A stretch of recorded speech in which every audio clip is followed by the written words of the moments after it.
1972, Uruguayan Flight 571 was flying from Uruguay to Chile for a rugby game. On board were 45 people. There was 5 pilots and crew. The other 40 were the rugby team and their friends and relatives. So they take off and they're making their way to Chile, and the pilot was relatively inexperienced and he made a fatal mistake. He believed it was time to make their descent into Chile, but he was actually about 70 kilometers early. So as he's descending through the clouds, he believes he's going to see a runway and land this plane. Instead, he sees the Andes Mountains, and it's too late to pull up out of the way. He basically nicked the mountain, causing the plane to start tumbling down at breakneck speeds, 350 kilometers per hour. As it's tumbling down the mountain, the tail breaks off and 7 people are sucked out immediately that all perish. It's blazing down this mountain, and then it comes to a crashing stop where on impact it kills the 2 pilots. But miraculously, of the 45 people on board, 33 were still alive when all the dust settled. But that night, 5 more people would perish from the freezing temperatures, and within a couple days of this crash landing, another person would die. Those who were still alive that weren't in a coma or critically injured used luggage and debris from the plane and seats to create shelter. And they actually started pulling out lipstick from inside of some of the passengers' luggage. And they tried to write SOS on the outside of the plane because the fuselage was still pretty clearly intact. But they didn't have enough lipstick. They didn't have any medical supplies, and they didn't have proper clothing for the temperatures they were in. They did not anticipate being in minus 30 degrees Celsius temperatures for extended periods of time. They also had very, very little food, and it was running out very quickly. In a very cruel twist of fate, they actually found a working radio that allowed them to tune in and listen to the media as they tried to find them. And so they had to listen in horror after about a week when the search was called off, because no one knew where they were, and the assumption was they must have all died in the crash. When the food finally ran out, survivors began eating the seats inside the plane, the leather and the cotton. But as they're doing this, they know what the next step has to be if they're going to survive. They need to eat the dead. And so on day 9 of the ordeal, the survivors ate the pilots. And they chose the pilots because they were the only people amongst the dead that they didn't personally know. The rest of the dead that they would ultimately eat were their friends and loved ones. Now, naturally, these people did not want to become cannibals, but virtually everyone, out of a need to survive, was able to make the adjustment. There were some people that couldn't, including one woman who didn't eat and ultimately died of starvation on day 60 because she just was not prepared to do what was necessary to survive. As if this situation wasn't bad enough, an avalanche would eventually strike the landing site, killing 8 more of these people that are doing everything they can to survive. But at the time of the avalanche, their food source had effectively run out. And so those 8 people who perished in the avalanche ultimately replenished their food source. From day 1, the survivors discussed climbing up and over the mountains and walking towards Chile to try to search for help. But the attempts so far had all failed due to extreme cold, malnutrition, altitude sickness. It was like they knew as soon as they walked over that mountain, they were going to die. And so many of them decided early on that they would rather just stay with the group, because at least that way they would die as a group, or maybe by some stroke of luck they could still be discovered and they might be easier to discover as a big group. But 2 months after the crash, and with no help in sight, they know the search has been called off. 2 of the survivors basically say, screw it. I'm gonna make the trek over the Andes Mountains. We have no supplies, we have nothing, no map, no compass, no anything. We're just gonna walk roughly in the direction of Chile, and you know what? We're either gonna die here or we're gonna die out there. And so the 2 take off. They somehow survived for 9 days, walking over the Andes Mountains with no equipment. They've been out for 60 plus days at this point, and they managed to walk into this valley, and they see that there are people living in this valley. There's actually a couple of fishermen right on the other side of this river. And so they go down to the edge of the river and they're yelling out to these people on the other side. The fishermen couldn't make out what they were saying. And so the fishermen, they got a piece of paper and they put a pencil in it and balled it up with a rock and threw it across the river. And they were able to write down that they had survived a plane crash. They were located back in that direction. There was 14 other survivors and they desperately needed help. Balled it up, threw it back. 3 Chilean helicopters were spun up and sent off in their direction, and the 14 other survivors were able to be picked up, brought to safety, and all 16 would make a full physical recovery. However, the most difficult thing they would ever have to recover from was becoming reluctant cannibals, which is something that haunts all of them to this day. And here is the famous final picture of inside Uruguayan Flight 571 just moments before they crashed into the Andes Mountain and had to go through that horrific 72-day ordeal. Larry Mario Moncada graduated from college and moved back in with his parents in Iowa. He was excited about his future and his parents were extremely proud of him. As soon as Larry moved back home, the first thing he did was go out and get a placeholder job at the No Frills supermarket, which was a local supermarket right in town. He figured, you know what, it's temporary, but I don't want to just sit around all day. I want to do that until I find my career. But even though the job was supposed to be temporary, he found that he kind of loved the job because he loved the people he worked with, and his coworkers would later say that they loved working with him too. But everything in Larry and his family's life would get turned completely upside down in November of 2009. On November 26th, while a blizzard raged outside, Larry and his family celebrated Thanksgiving inside. After everyone was done eating, Larry told them that he actually had an overnight shift at the supermarket. And I don't think his family knew he had this shift. So they were like, oh man, do you really gotta go? The weather's so bad. And he's like, no, I gotta go. I don't mind. And they're like, all right, well, hey, sorry you gotta work. And Larry walks outside and goes to work. The next morning when he came back from that shift, his mother would say something seemed off about him. When he came inside, he was very disoriented. He didn't really know where he was. And his mom's trying to tell him that everything's okay. You know, what's going on? Did something happen out there? And this is when it dawned on her that he could be having an anxiety attack. Just a few years earlier, Larry had had a whole bunch of panic attacks and he was really struggling with anxiety. And it wasn't until his mom made him go to the doctor and put him on medication that he stabilized. But at this moment, she didn't know if her son was on any medication or not. So just to play it safe, she said, hey, let's go to the doctor and have you looked at. You don't seem well. So she brings him to the doctor and the doctor quickly prescribes Larry an antidepressant. They go and fill the prescription, they go back home, and Larry takes one of these antidepressants. But the medication didn't seem to be doing anything because over the course of the day, Larry got progressively more and more stressed out and more confused seeming. And eventually he told his mom that he was hearing voices in his head that were telling him his heart is beating too quickly and he needs to eat sugar to slow down his heart. And his mom is looking at him thinking, what do I do about this? And so all she could think to do was just to stand next to him and kind of comfort him as he sits there eating sugar over the course of the day. Finally that night he would fall asleep and his mother prayed that over the course of the night that somehow this medication he had been prescribed would kick in and he would wake up and feel better, because so far it really seemed to only be getting exponentially worse. But the next morning when Larry got up, he was just as bad as the night before, except now he was having these vivid hallucinations. He said there were people in the house that were looking for him, and so he spent the day running around the house hiding from people in the house that were not actually there. Then finally that night, Larry just kind of loses it and begins screaming at his parents and berating them, before suddenly running out the front door without shoes, without a jacket, no wallet, no cell phone, no anything. And he just runs directly into the blizzard and disappears. His family was so caught off guard by this happening that it took them a minute to get out the front door after him, but it was snowing so hard they could barely see in front of their face, and they knew he was gone. So immediately they call the police, but the police have the same issue. They can't really go looking for him right now because the visibility was so bad. And so they told his family that we can't really start until tomorrow morning, so hopefully he turns up tonight. So the next day when the weather clears up a little bit, the police go out looking for Larry and they're asking people in town if they've seen him, and no one's seen Larry. And unfortunately, because it had snowed so much the night before, any of Larry's tracks leading out of Larry's house were now covered over. And so after a couple of days of this, when there's just no sign of this guy, the police say to the family, look, you know, there's not much we can do. We're just going to have to wait to see if he turns up. 10 years later, the No Frills supermarket where Larry used to work was out of business and it was about to get torn down.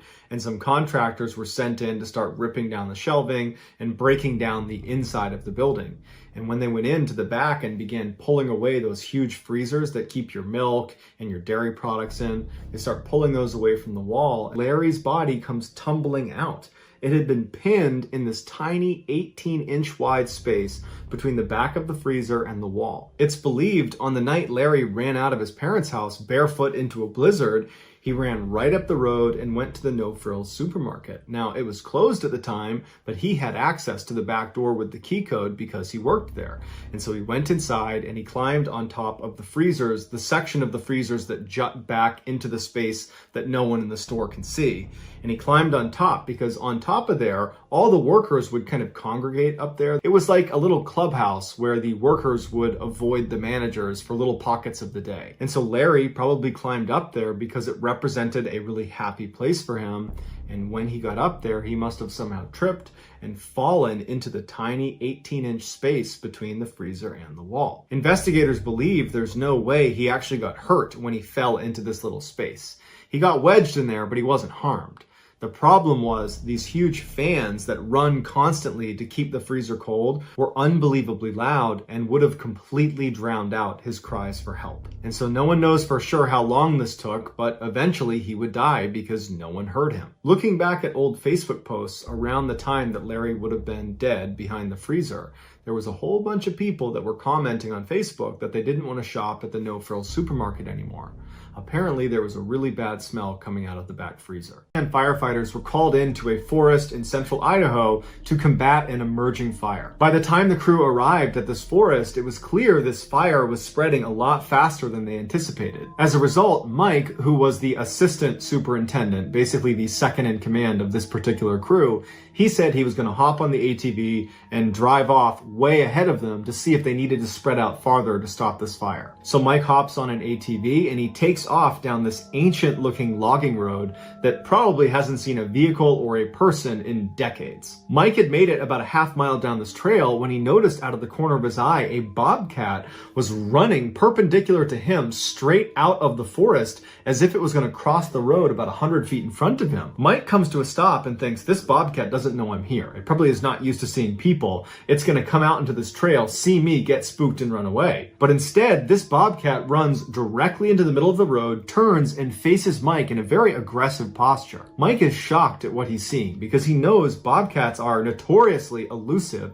and they're nocturnal. So for this thing to be out in the daytime and to be intentionally blocking his path and standing there aggressively like it's going to attack him was so out of the ordinary. So the two of them are just looking at each other, not moving for about 10 seconds until this bobcat opens its mouth and then begins screaming like a person. It did not seem like the right sound for what he was looking at. He said more than scary, it was just intensely weird. And just as quickly as this bobcat has arrived, it stops screaming, turns and runs to a tree, sprints up the tree and climbs onto this branch that happens to be perched right over the trail he's on. And Mike's looking up at this bobcat that's right over this trail, and he knows if I'm going to continue going down this trail, I have to go under this screaming bobcat. Although totally freaked out, he knew he needed to keep going down this trail, and he's thinking to himself, you know what, this bobcat is probably just scared of me, and that was its reaction, as bizarre as it was. And so he throws his ATV in gear, and he starts slowly moving down the trail, the whole time keeping his eye on the bobcat, making sure it doesn't show any sign like it's going to leap off onto him. And as he got closer and closer, he just gunned it and sped underneath the branch, and luckily it didn't jump down on him. And as he got a little bit farther away, he turned up to look,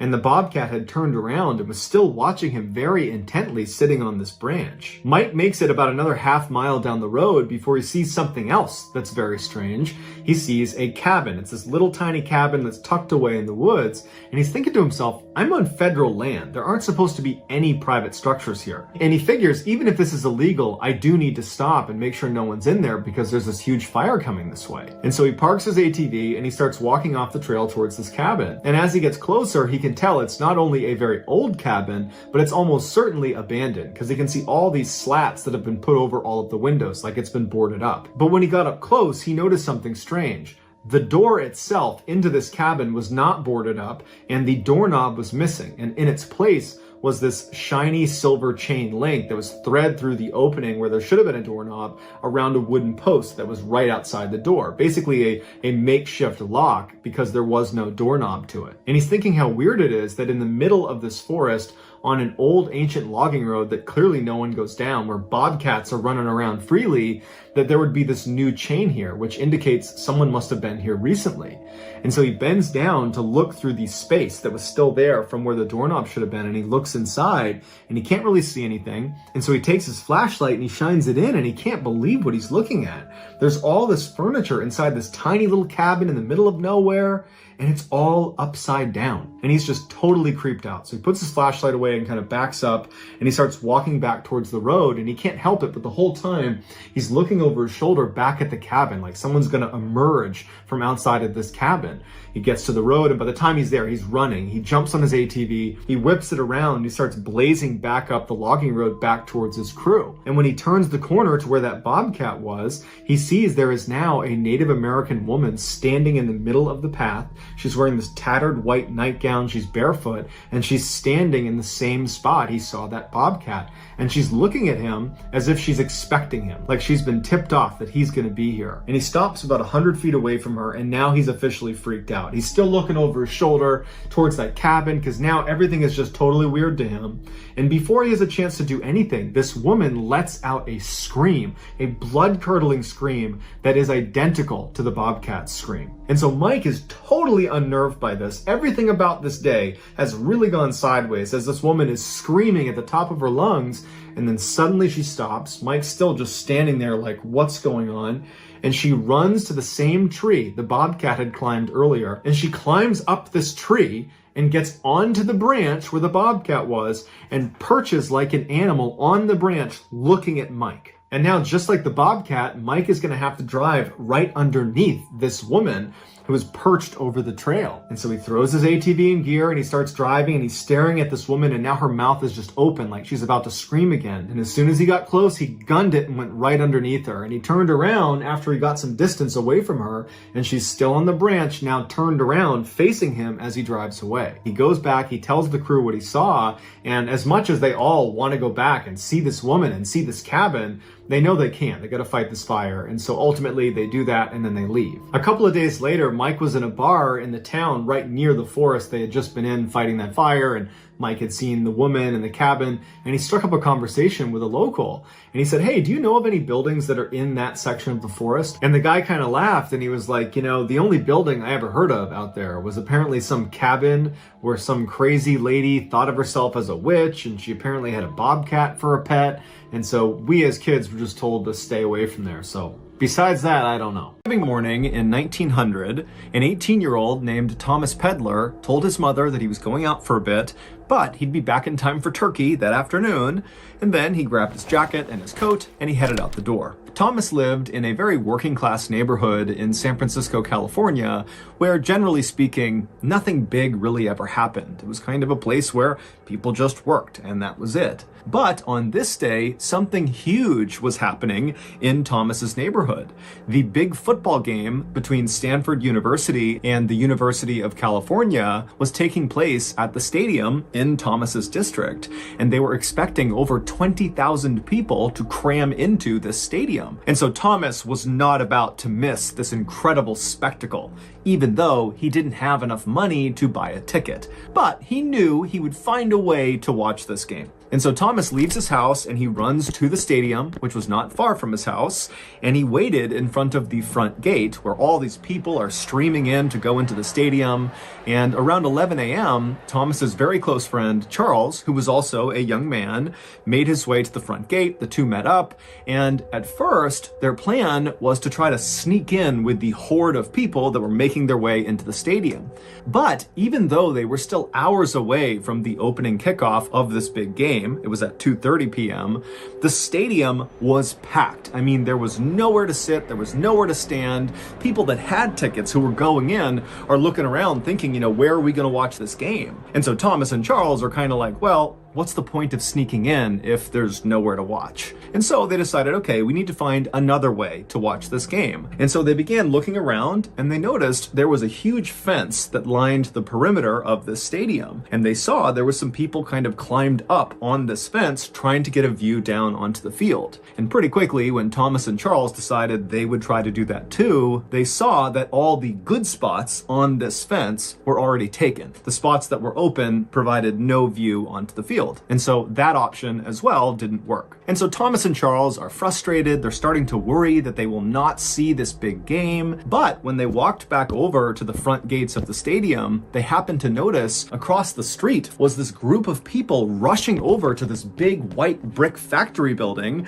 And they were literally placing ladders up against the sides of this building and beginning to climb up it. I mean, this is a 5-story building, and they are just basically free climbing the windows and the fire escapes. And Thomas and Charles realized that the top of this factory was flat and provided a perfect view down onto the field. And so all these people, they're trying to get a good seat to watch this game. And so without any hesitation, Thomas and Charles decide they're going to do that too. So they left the stadium, they ran across the street, and they began climbing up the ladders and climbing the windows and the fire escapes until finally they made it onto the roof, 55 feet off the ground. And when they got up there, there wasn't that many people. And so Thomas and Charles were able to run right over to the front edge of this building and claim a spot with an absolutely perfect view of the game. A couple of hours later, at 2:30 p.m., when the game actually started, the rooftop that Thomas and Charles were on was now completely packed with people. Hundreds of people have climbed up onto this factory. There were some factory workers down below telling people, do not do this. Do not climb on top of this factory. It's not safe. But nobody listened to them, and the police either didn't notice this was happening or they didn't care. And so there's all these people that are on this roof, they're all super excited, and the game has begun. It's 2:30, and as soon as the game started, it was like the crowd in the stadium, which could be heard very easily from this rooftop, just kind of erupted, and there were all these bands playing in the stadium. I mean, it was chaos down below, and it really caught on the roof. All these guys, including Thomas and Charles, they're getting amped about this game, they're singing, they're chanting, they're screaming, they're yelling. I mean, it's total chaos. And Thomas and Charles loved it. But about 20 minutes into the game, as Thomas and Charles are enjoying themselves and the crowd is still going wild, a dull cracking sound could be heard coming from one side of this roof. And so Thomas and Charles, they kind of spun around to see where this cracking sound had come from. And when they began looking out across the sea of people, they noticed on the far side of the roof where the sound had kind of come from, they could see people scrambling to get off the roof. But before Thomas and Charles and the other people around them who were watching this happening could figure out what was going on, there was a much louder cracking sound, and suddenly the floor underneath Thomas, Charles, and everybody else collapsed. And immediately, people on this roof fell all the way to the bottom of this factory, 55 feet below. There weren't loads of floors inside of this factory. Instead, it was basically just one big building, 55 feet high, that housed this brick structure right in the center of the factory that was almost as tall as the entire factory. It was almost like the factory was a shell around this brick, smaller structure right in the middle that was like 40 feet tall. And so after the ceiling collapses, Thomas, he falls, but miraculously, he lands on a wooden beam that stretched across the entire factory, like a support beam, and he grabbed onto it, saving himself from falling all the way down. And so Thomas, he only fell maybe 5 feet, so he was okay, but he didn't have a great grip on this beam. He was holding on, but just barely. And so Thomas, he turns and he's looking around at what's happened below him, and he's hearing people screaming, and he's hearing the sounds of people running around trying to help those who have hit the ground on the bottom. And Thomas immediately begins scanning for Charles, and he finds him. Charles was one of the other fairly lucky people, at least in Thomas's mind, Charles seemed lucky, because instead of falling from the roof all the way to the ground,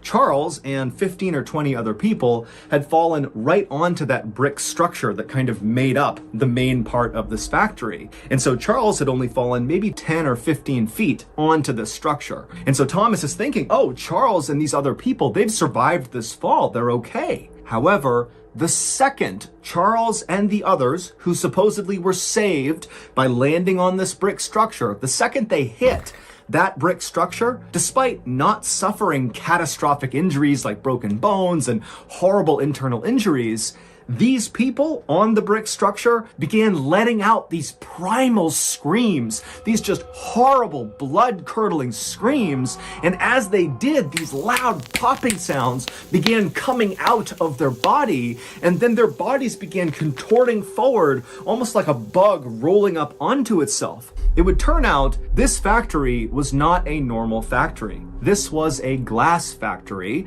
and in order to make glass, you need to heat sand and some other chemicals up to extraordinarily high temperatures. You need a furnace that can literally burn hotter than lava. And so that brick structure that was housed in the middle of this 5-story tall factory was a glass furnace, and it was on. And so even though the inside of this furnace was the hottest place, it was over 4,000 degrees Fahrenheit, the outside of this furnace, where Charles and the others had landed, believing they were saved from this 55-foot fall to their death, was still extremely hot. So hot that the factory workers couldn't even go near the furnace, even with special equipment on. The way they worked with this furnace was with these long metal pokers. They would work the flames and the glass at a distance. And so the instant that Charles and the others landed on the top of this furnace, they began to light on fire. Those snapping sounds that were coming out of their bodies was the sound of them instantly igniting on fire.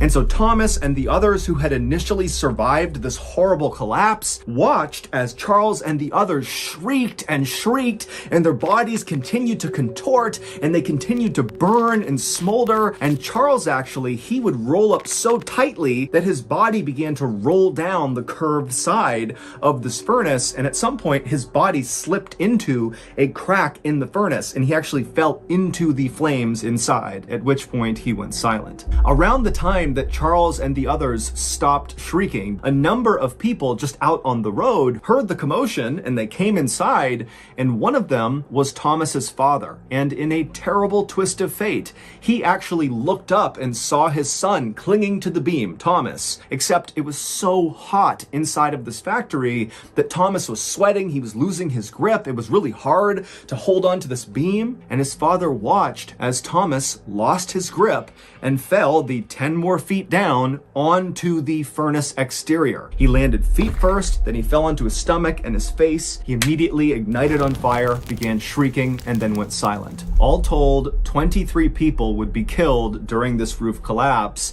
and dozens more would be horribly injured and disfigured. This collapse goes down as one of the very worst disasters in sports history. However, on this day, the crowd inside the stadium was so caught up in the game that they actually didn't notice this horrible tragedy taking place just 100 feet away from where they were. It wasn't until the end of the game, when the winning team's fans carried their players in this kind of spontaneous parade out of the stadium to celebrate, that they walked out onto the street and saw all these burnt up, rolled up corpses of the people who had landed on the furnace.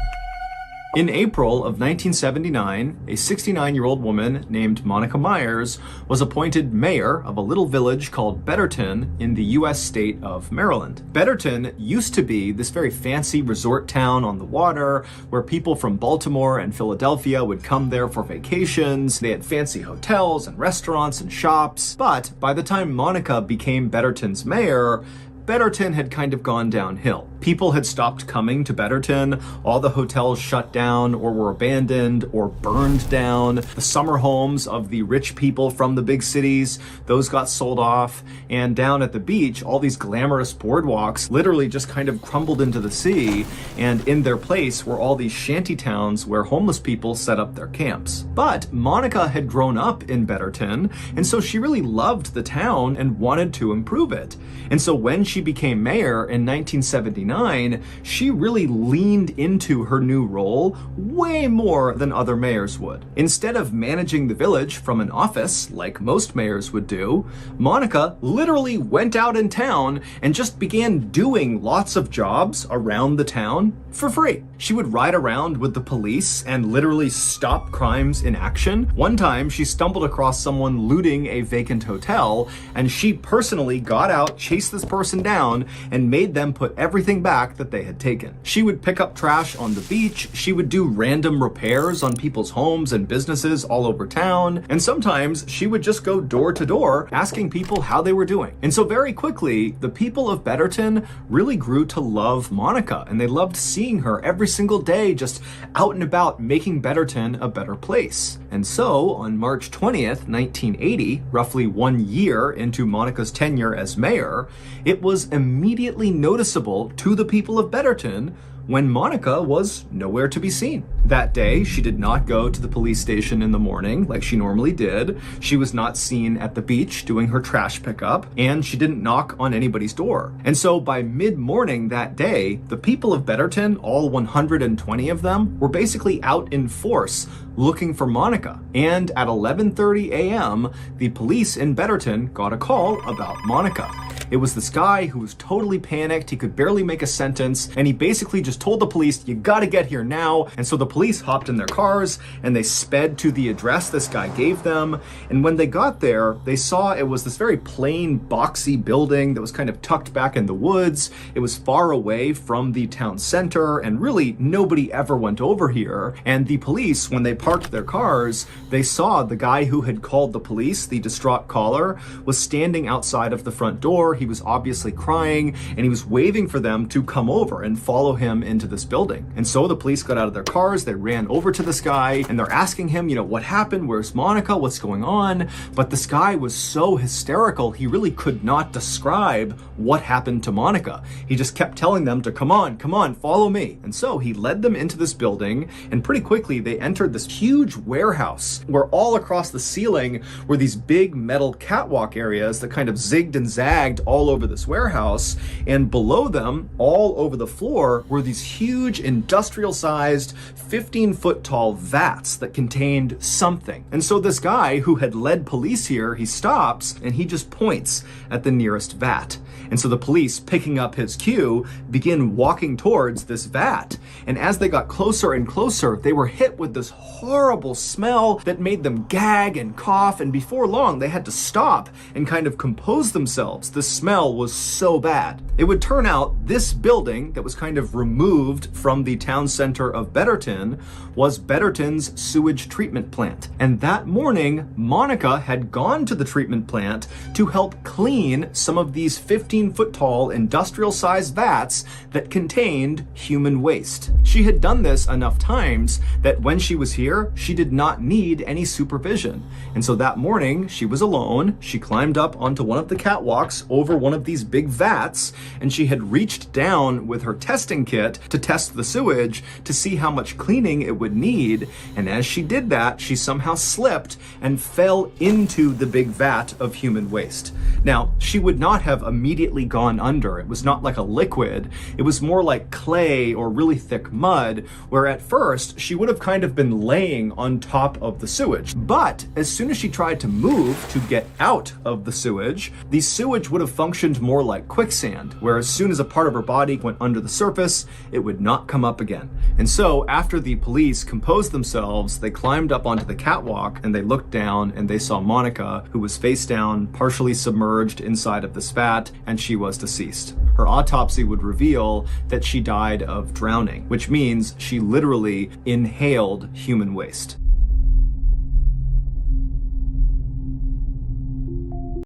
A young woman named Karen parked her car just outside of the Isabella Stewart Gardner Museum in Boston, Massachusetts. This famous museum is home to over 15,000 pieces of priceless art from ancient Rome, medieval Europe, Renaissance Italy, Asia, the Islamic world, and 19th century France and America. The outside of this 4-story building is strikingly plain, but inside is strikingly gorgeous. There is this lush green open-air courtyard that sits right in the middle of the museum that all of the galleries look down into. Karen was an art enthusiast, and she was a security guard at this museum, and that day she was on duty. After parking her car, she got out and walked her way over to the employee entrance, and there she pressed the buzzer and announced her arrival to the 2 night shift guards that she would be relieving. But after a few seconds, the night shift guards did not respond to her, and they did not unlock the door. And so after a little while, Karen pressed the buzzer again and said, "I'm here, can you please open the door?"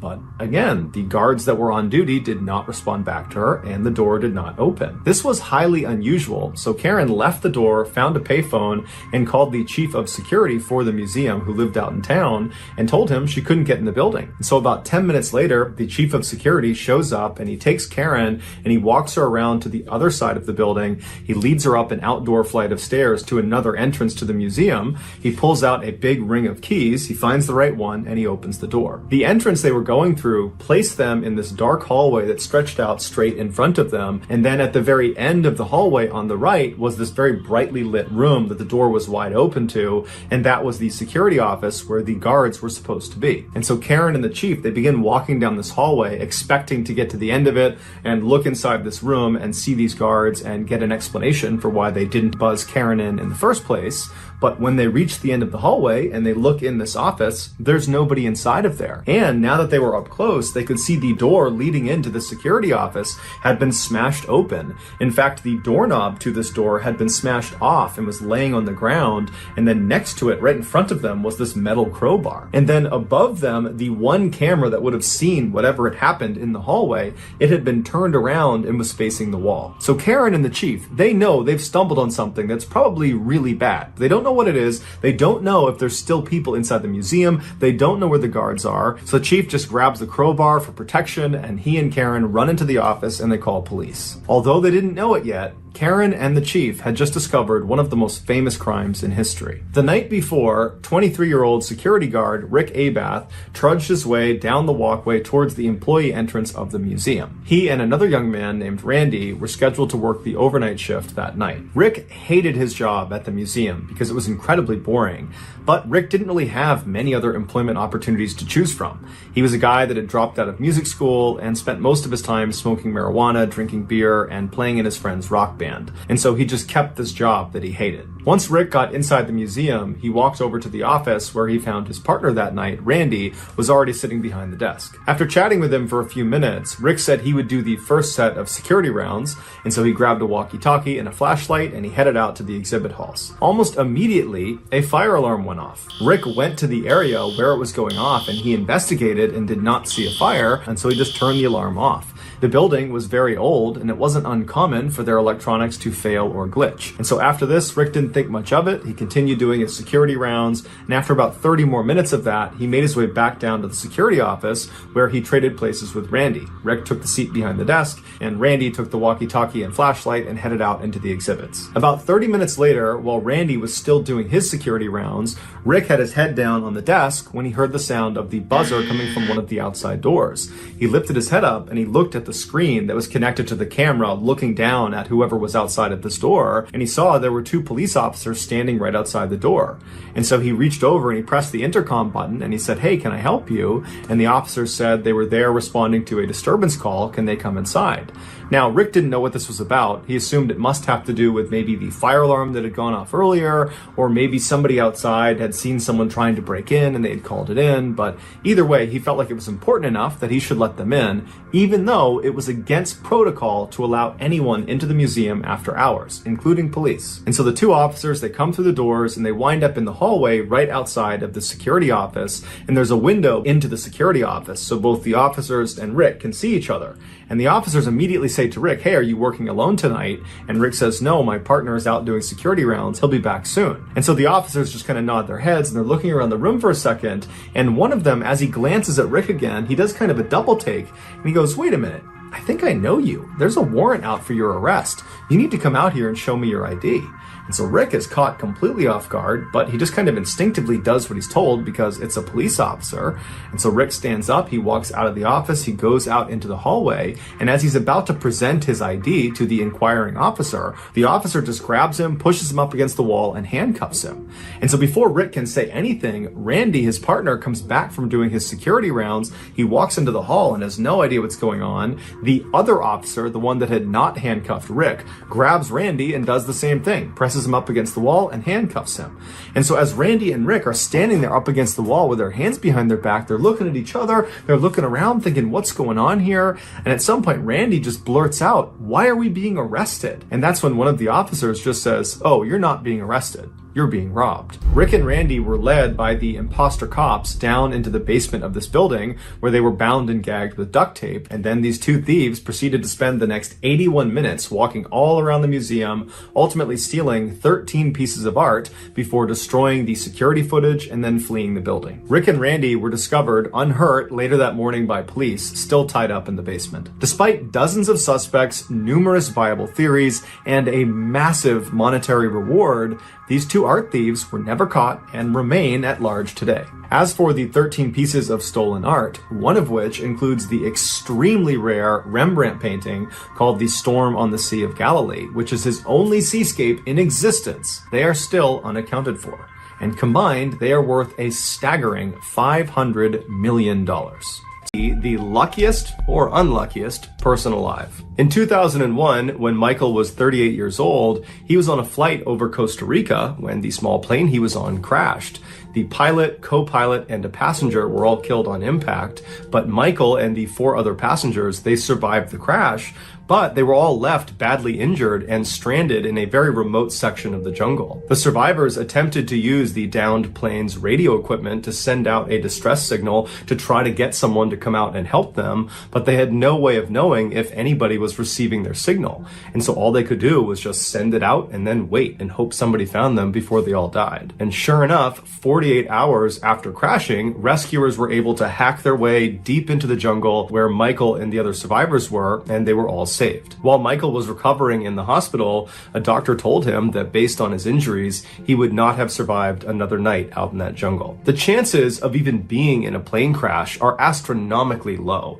The odds are about 1 in 5 million, with some places giving odds as low as 1 in 20 million. To put that in perspective, Michael was far more likely to have been struck by lightning, which is about a 1 in 1 million chance, than he was to have been in that plane crash. But that plane crash would not be the last time that Michael defied the odds and did something totally unbelievable. Over the next couple of decades, Michael, who was a commercial diver by trade, would survive not 1, but 2 significant encounters with great white sharks off the coast of California. Some of Michael's friends would not be so lucky. Michael would get lost at sea, like really lost, like treading out in the middle of the ocean with no land in sight for hours lost. But miraculously, a boat would find him and save him again. And Michael would discover the body of a long-time missing person hidden underneath the water about 60 feet down off the coast of Massachusetts. But of all the improbable exploits of Michael's life, none is more unbelievable than what happened to him in 2021,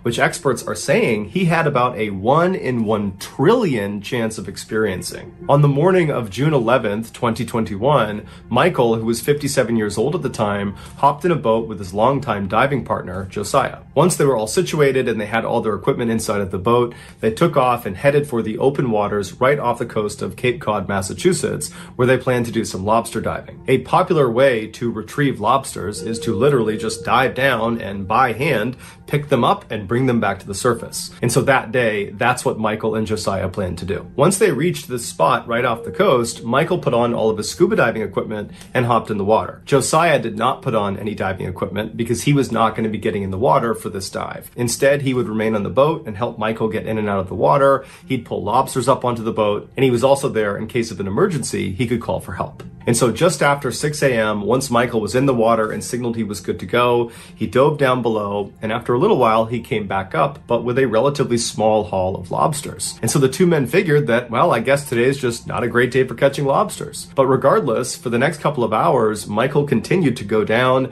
and catch as many lobsters as he possibly could. By 8 a.m., Michael had captured approximately 100 pounds of lobsters that were now in the boat. And so Michael and Josiah were actually starting to feel pretty good about this particular trip. And so Michael decided he would go back down one more time and try to get just a few more lobsters before they called it a day. And so Josiah remembers watching Michael, who was in the water, as he put his mouthpiece back in. He signaled up to Josiah that he was good to go, and Josiah watched as he disappeared below the surface. And the water was very calm, and Josiah is just kind of scanning out across the water, and then all of a sudden this eruption of white water came rushing up to the surface right where Michael had gone down below. And so right away Josiah leaned out over the edge of the boat boat to see if he could look down and see his friend, but he didn't see Michael anywhere. Instead, he saw something massive moving around underneath them. After Michael had broken the surface on this final dive down to get more lobsters, his plan was to sink down to the bottom of the ocean at about 60 feet and then go hunting for lobsters. But when he had descended to about 45 feet, he felt something smash into him from behind that felt like a truck hitting him, and then everything around him went totally pitch black. The impact of whatever it was that hit him had caused his mouthpiece to get blown out of his mouth. So he doesn't have air, and he starts fumbling around to find his mouthpiece, but he can't find it. And as he's fumbling around, his hands are making contact with what feels like walls all around him. He was inside of an enclosed space. But when he had touched these walls, they were not normal walls. They were soft, but they were hard at the same time, and they seemed to be moving, like they were pulsating or quivering. The space he was in was fairly large, and it was not completely flooded with water. It was like Michael had slipped into this air pocket. But this air pocket was not stationary. It was moving, and pretty fast, because the water that was inside of it was violently sloshing all around. Michael could hear it slapping up against the walls. As Michael continued to panic and fumble around for his mouthpiece, he started to notice intense pressure on his legs, but he had no idea what was causing it, and because it's pitch black, he couldn't see what it was. Finally, Michael found the line that was connected to his mouthpiece. He jammed it in his mouth and he took a long inhale, and now that he could breathe again, he had this horrifying thought. Have I been swallowed by a shark? He instinctively began feeling around for the shark's teeth, but there were no teeth inside of this space. Instead, it was just these walls that continued to shift and move all around him, and that's when it dawned on him. He had been swallowed, but not by a shark. He had been swallowed by a whale. For nearly 45 seconds, Michael was trapped inside the closed mouth of a humpback whale. Despite their enormous size, they can be up to 60 feet long and weigh up to 70,000 pounds, they only eat small fish. So when this particular whale realized Michael was not a tiny fish, it began violently swinging its head side to side to try to dislodge Michael, and that caused that eruption of white water to go to the surface that Josiah saw. And after a few good shakes, Michael was spat out of this whale's mouth. Michael remembers suddenly being in the open water with enough light coming down that he could see around him. The water was very turbulent and churning, and he recalled as he made his way to the surface, looking straight down and seeing the tail fin of this enormous whale swimming away from him. Michael made his way to the surface and he flagged down Josiah, who boated over to him. He pulled him back into the boat, and Michael, who was totally traumatized by what happened, could only say to Josiah that he was inside of it and that it tried to eat him. After Josiah brought Michael back to shore and called the authorities, Michael was rushed to a hospital where he was evaluated, and unbelievably, he suffered really no injuries. He had some significant bruising to his legs where the whale had actually clamped down on him. That was the pressure he felt in his legs. The mouth of the whale was closing on his legs. But besides that, there really wasn't any other injuries. And so later that day, he was discharged. It's believed the whale was a juvenile that had been seen in the area that was about 30 to 35 feet long, and that had just accidentally scooped Michael up. The whale was certainly not trying to hurt Michael. Whales, especially humpback whales, are not in the business of hurting people. But in this exchange with Michael, Michael could have very easily died. He could have drowned or suffocated inside the mouth of this whale, or he could have just died from blunt force trauma. But luckily he didn't. Despite how terrifying this incident sounds, Michael was incredibly casual in all of his interviews about this. He just kind of acted like, these things kind of happen, whales come out of nowhere, they just scoop you up, it happens. And he would tell the incredulous reporters who just could not believe this guy was real that as soon as he was better, he was getting back in the water and going lobster diving. Against each other to win one woman's heart, Americans watched another show about random strangers competing for a mate. It was called The Dating Game. Starting in 1965, this reality show featured a woman asking 3 men questions without seeing their faces, and based on their answers, at the end of the show, she would choose one to go on a date with. On the surface, the September 13th, 1978 showing of The Dating Game looks like every other episode with lots of unsubtle innuendo, but this episode would go down in history as a one-of-a-kind, and not in a good way. At the end of this particular show, it was time for the Bachelorette, Cheryl Bradshaw, to make her decision, and she would choose Bachelor number 1, who would turn out to be this tall, good-looking, long-haired guy whose name was Rodney. Rodney comes around the partition and they see each other for the first time and everybody laughs and they hug, and the show looks like every other show, and on stage, Rodney looks like every other contestant that's ever been on the show. But after the show ended and Cheryl and Rodney went backstage and actually began having a real conversation that was not being filmed, Cheryl would say that Rodney completely changed. He became incredibly creepy and was saying things like, "I always get the girl." And then at some point he says, "Hey, you should come out with me tonight. It'll be a date you'll never forget." And she turns to him and just says, "No thanks." This would turn out to be a really wise decision because Rodney was a horrible, horrible person. Had the show done a background check on Rodney, they would have discovered that he assaulted an 8-year-old and went to jail for 3 years for it and was currently on parole. But even if they had done a background check on Rodney, the check would not have discovered what he did at night. Rodney was shamelessly cocky and self-confident, and unlike a lot of men, he had no issue walking right up to any woman anywhere and flirting with her. And he used that to his advantage. He would go up to women in bars and he would convince them that he was a fashion photographer and that they were so beautiful, would you come back to my apartment and do a photo shoot with me? And just like Cheryl on the dating show, these women were immediately kind of charmed by him and would say yes. Once they got back to his apartment, he would shut and lock the door and then become that creepy guy that Cheryl saw backstage. But unlike Cheryl, who at the time she saw this just said, "I'm not interested," and was able to leave, these women were trapped. And then whether they wanted to or not, they would do a photo shoot with him and then he would strangle them to death. Because Rodney Alcala was not your typical dating game contestant. He was a serial killer who, by the time he stepped foot on that show and was chosen by Cheryl Bradford to win the game, he had already killed 4 people. And over a 2-year period, he killed as many as 130 people, which, if you're doing the math, is over those 2 years, he was killing at least 1 person a week. Alcala was finally apprehended and he was sentenced to death. Here are some highlights from Rodney Alcala's episode of The Dating Game. And we're going to start by having them say hello to you and see how they sound. Number 1, would you say hello to Cheryl, please? We're going to have a great time together, Cheryl. Okay, and here we go. Bachelor number 1. Yes. What's your best time? The best time is at night, nighttime, Why do you say that? because that's the only time there is. The only time? What's wrong with morning, afternoon? Well, they're okay, but nighttime's when it really gets good. Bachelor number 1. I am serving you for dinner. Oh, What are you called and what do you look like? I'm called the banana, and I look really good. Can you be a little more descriptive? Peel me.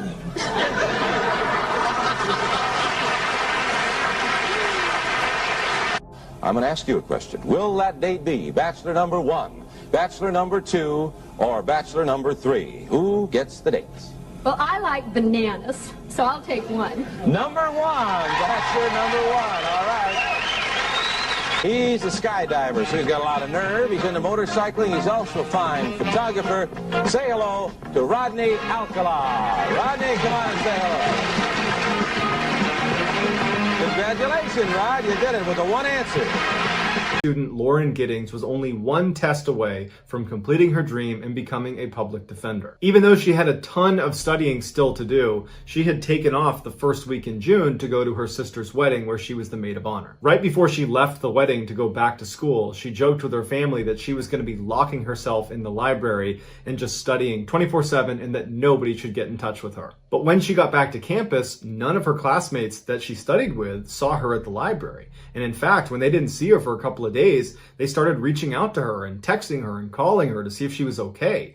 But she never picked up, she never wrote back, and so no one knew what was going on with her. One of Lauren's classmates would reach out to Lauren's sister and would ask her, hey, have you talked to your sister at all? Because we haven't seen her. And Lauren's sister would write back and say, oh no, everything is just fine. Lauren told us before she left the wedding that she was going to be locking herself away and just studying 24/7, so I'm sure everything is just fine. But this classmate wasn't convinced because this felt very uncharacteristic of Lauren to not study at the library and then not to pick up any phone calls or text messages.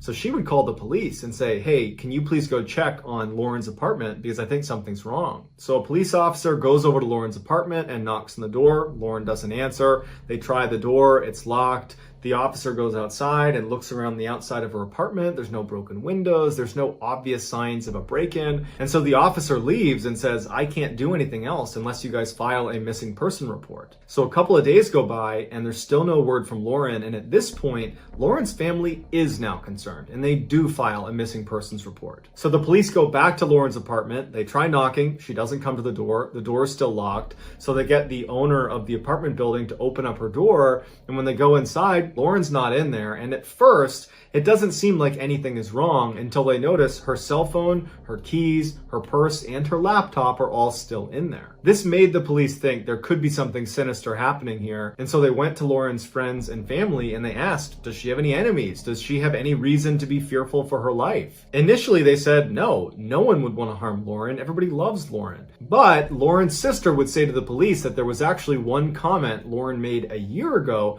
that now seemed a little bit more relevant. Lauren had just got back from a vacation and she noticed there were things in her apartment that seemed like they had been moved, like someone else had been here, but no one was supposed to be in her apartment. And so she told her sister, and the two of them talked about it a little bit, but it was quickly forgotten about because there wasn't a reasonable explanation and Lauren was so busy with school, she didn't pursue it. After police have done a thorough investigation of the inside of Lauren's apartment, they move outside of her apartment and begin scanning the exterior of the building, and they make a huge discovery. An officer who was looking in the dumpster noticed this big black trash bag that looked out of place, and when he tried to move it, it was very heavy, and when they opened it, they found a human torso, and it was Lauren's. Right before this discovery was made, a news crew had shown up outside the apartment building and was trying to interview people that lived in the apartment complex because they had been tipped off that somebody who was living here had been missing for over a week and now police were getting involved. They saw what looked like a resident of the building looking visibly shaken up, watching the police doing their investigation,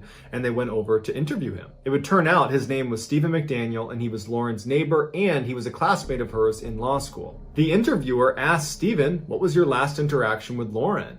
And Stephen became really focused on how he had not seen her in the last week. And in fact, speaking on behalf of my other classmates, no one's seen her. She must have just vanished. As they're doing this interview, right on the other side of a bush, this police officer discovers Lauren's torso, and the news kind of gets out to the interviewer, they've found a body. And the interviewer says out loud to Stephen, it looks like they found a body. And Stephen just completely changes and he goes, a body? And then he goes completely silent to the point where the interviewer says, are you okay? And he just stands there looking completely distant before walking away from the interviewer, sitting down with his back turned and hyperventilates before the interview ends. Once this case went from missing person to homicide, the police started searching all the rooms on Lauren's floor. And Stephen's room is right next to Lauren's, so he was the first room they searched. Apparently, as they began searching his room, he was standing just outside the door and sweating profusely and drank over 10 bottles of water. In his apartment, they found a key to Lauren's apartment. And what he would do is whenever she was gone, he would sneak into her room and download her hard drive, as well as steal little souvenirs like small articles of clothing and other things that he would hoard in his apartment. When they went on Stephen's computer and checked his browser history, basically the only things he did on the internet were look at Lauren's Facebook and LinkedIn profiles. But the creepiest thing they found was this camera that was literally duct taped to this long pole. And on the camera were all these surveillance videos of Lauren, because what he would do is he would go outside and he would hoist up this camera and he would film her through her windows in the middle of the night. Stephen was quickly charged with Lauren's murder, to which he pled guilty, and he would openly confess to the details of how she died in court. Most times, he used this surveillance footage to confirm she was not in her apartment so he could sneak in and steal from her. But on the day she was murdered, he would use that camera technique to confirm she was home. And shortly after confirming she was in fact home and asleep, he put on a mask and used his key to get into her apartment and walked right into her room, which woke her up. According to Stephen, she apparently sat up and said, "You need to leave." At this point, he jumps on the bed, and in their struggle, his mask would come off, and Lauren would recognize it's clearly Stephen, and she would plead with him by name to stop. But he didn't stop, and he would strangle her to death. Afterwards, he dragged her into the bathroom and began cutting her up into fairly small pieces. Some of those pieces got flushed down the toilet. The others were put in bags, and only one of those bags was ever discovered, and that was the one of her torso. Stephen was ultimately given a life sentence. Here is a highlight of Stephen's interview when it's revealed that they've discovered Lauren's body.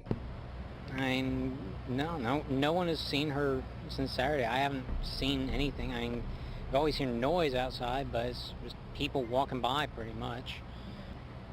I mean, we just don't know where she is. What about in the parking lot area? I know they've been doing a lot of, I think that's where they have recovered the body or whatever they recovered from there. Body? Had you seen anything there? Had you seen anything there? I mean, we don't know if this is the same person. You know what I mean? Like, they took out a body there earlier. We don't know if it's the same person or not. So that's why we're trying to ask people if they know who lived there. Are you okay, sir? I think I need to sit down. Okay.